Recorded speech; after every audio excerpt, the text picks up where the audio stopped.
Hi, this is Jessica with Infinite Destiny, where we explore more of who we are within the universe. So, today I'm going to speak about aligning to universal consciousness. Some might call it Christ consciousness or the God mind. Throughout our history and cultures, there are many different ways of relating to this consciousness. I think it's helpful to understand that everyone is already connected to this universal consciousness. Now, being connected and being aligned are quite different because we are always connected, but we are not always aligned. Aligned means that the channel is clear, that the information we receive, we realize that it comes from a higher source than our typical thinking mind. Our thinking mind can be categorized as our lower mind, which is probably how I will reference it quite a bit.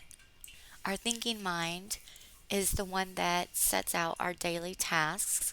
It helps us get through our busyness of the day and it keeps us moving throughout our day and being productive. It is the part of us that logs in our experiences and helps us continue to navigate our lives based on those past experiences. So, really, by all accounts, it is part of our memory based on our own experiences. It's not so much based on wisdom.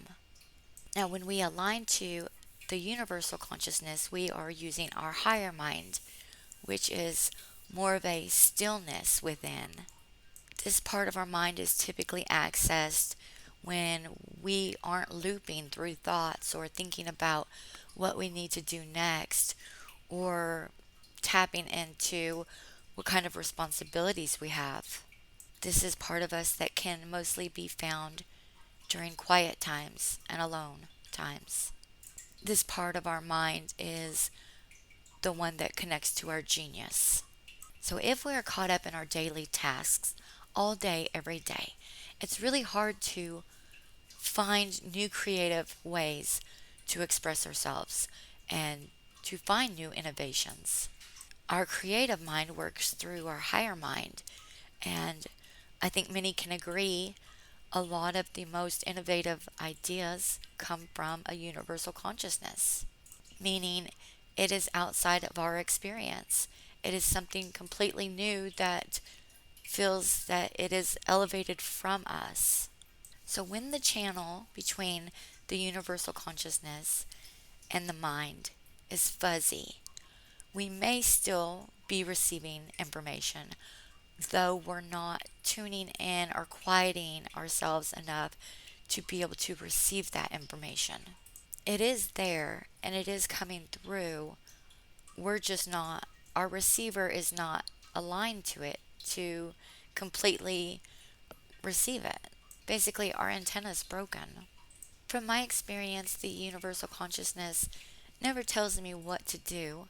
It just expands my possibilities. It shows me things that I didn't even know were possible based on my own past experiences. It gives me information and it's new ideas about how I work within myself and how the universe works with me. The higher mind is more of the observer. It's not the part of the mind that is in the experience. It is more like the part of the mind that is witnessing the experience taking place, very much like watching a movie. This is the part of the mind that can show you more of yourself. It shows you some of your repeated patterns and behaviors. It shows us parts of our conditioning that we hadn't previously seen, or how maybe we hadn't been looking at particular situations clearly. This part of the mind doesn't really take things personally. It really is more equitable and balanced in its assessments. Whereas the lower mind takes everything quite personally. Everything is kind of about it. And that's not necessarily a bad thing. It's the part of the mind that helps us survive our daily lives. So, yeah, obviously, we need our lower mind. Our higher mind can teach our lower mind how to behave differently and how to find more elevated ways of responding and being within our daily lives. In order to understand the process of aligning with the universal consciousness, which, like I said, everyone's already connected, but to actually align, there is a process just like everything else within the universe. I have found that the best way to explain this is through the four basic elements, which are water, fire, earth, and air, and I use them in that order. I'll go on to further explain why that order. So let's start with water. Water is the base foundation of all consciousness coming into existence.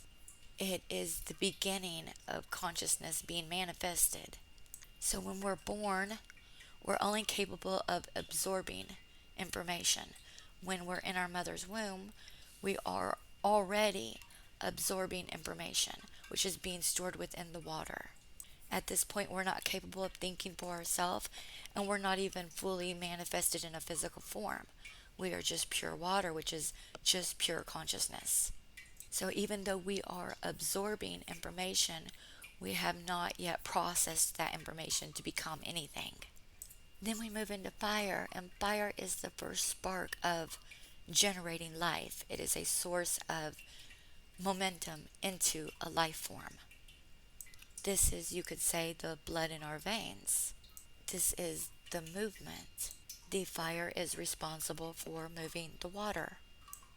When water and fire flow together and they work in synchronicity, they are they create an alchemical process. Through this alchemical process is a purification. And when that purification has been impeded upon through our life experiences, the alchemical process is no longer in flow and is no longer working properly. Therefore, our emotions or our water becomes stagnant, and like all stagnant water, breeds disease and bacteria. This is the very reason why most people are not aligned with universal consciousness, is because their water has become stagnant. It's no longer flowing with the fire anymore, and it's not able to be purified. When our alchemical process is in flow, the outer world can still affect the inner world, but we quickly regenerate from it. We quickly bounce back from it because those waters are constantly being purified. We're not holding on to the experience as an emotional trauma or an emotional experience. We're very quickly and easily letting it go. If we're not able to let these emotions go, they become impressions within us, and that's what makes them stagnant. They linger within us and they're not ever expressed in any way, so they are impressed. Our impressions become like stored memories, whereas our expressions become experiences. When in the womb, our body is finally manifested. We develop earth. Our earth element is now present. This is a physical manifestation of the development of the body. Now the fire has somewhere to go and somewhere to express itself. So it'll express itself through the physical body. When our fire and our earth are synchronized and they are in alignment, our intentions will meet our actions, meaning the things that we intend to do are the very things that our body will carry out seamlessly. We won't have to convince ourselves to do anything.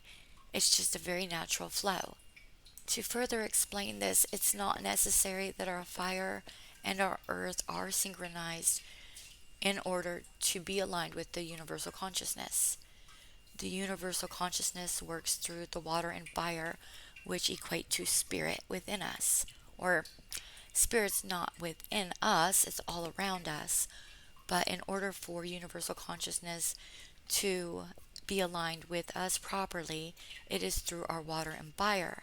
However, for us to carry out any of these new perspectives given to us through our water and fire, it is important that we're synchronized with our earth and our air. After our body is formed in the womb, eventually we develop a thought that we now exist. The first thought is the realization of existence, that one exists. At that moment of the first thought, the inner child is developed. The inner child is the realization of self in existence. Not just that it exists, but it exists as itself.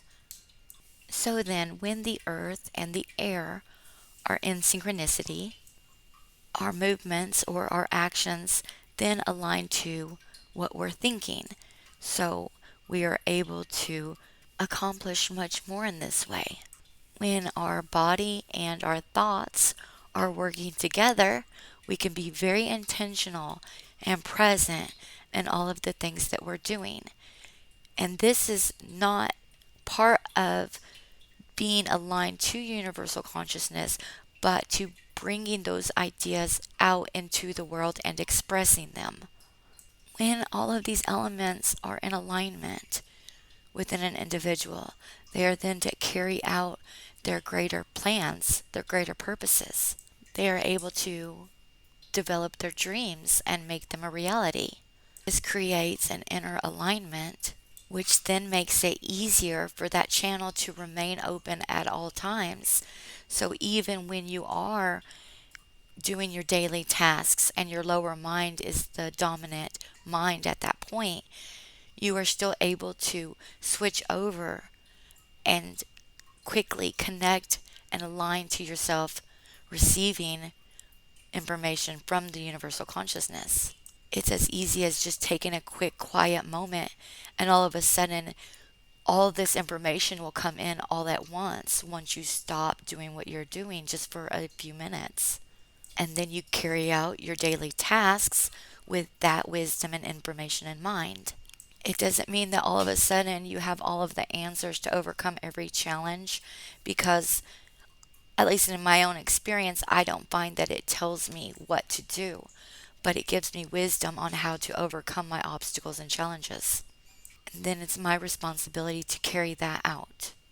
For someone that is stuck in trauma or stagnant emotions, I realize this is not easy. Looping thoughts, constant thinking, and stuck in certain mind patterns probably feel very normal. The beginning steps of the alchemical process is finding stillness and sitting with oneself. I will go on to explain more in other videos about the alchemical process and how to make that work, because it can be kind of an in-depth understanding of how to make that work for someone, and it is more of a long-term process, meaning it doesn't just happen overnight. However, what can happen overnight is sitting with oneself in the quiet and start trying to open up your mind to a higher reception. It takes a willingness. As someone is willing to receive this information, they will see more of their own potential and see more of what they're capable of, and they'll be able to carry out those activities. So now this concludes the explanation about universal alignment and how that works within oneself. And I thank you for sharing your space and time with me. Until next time.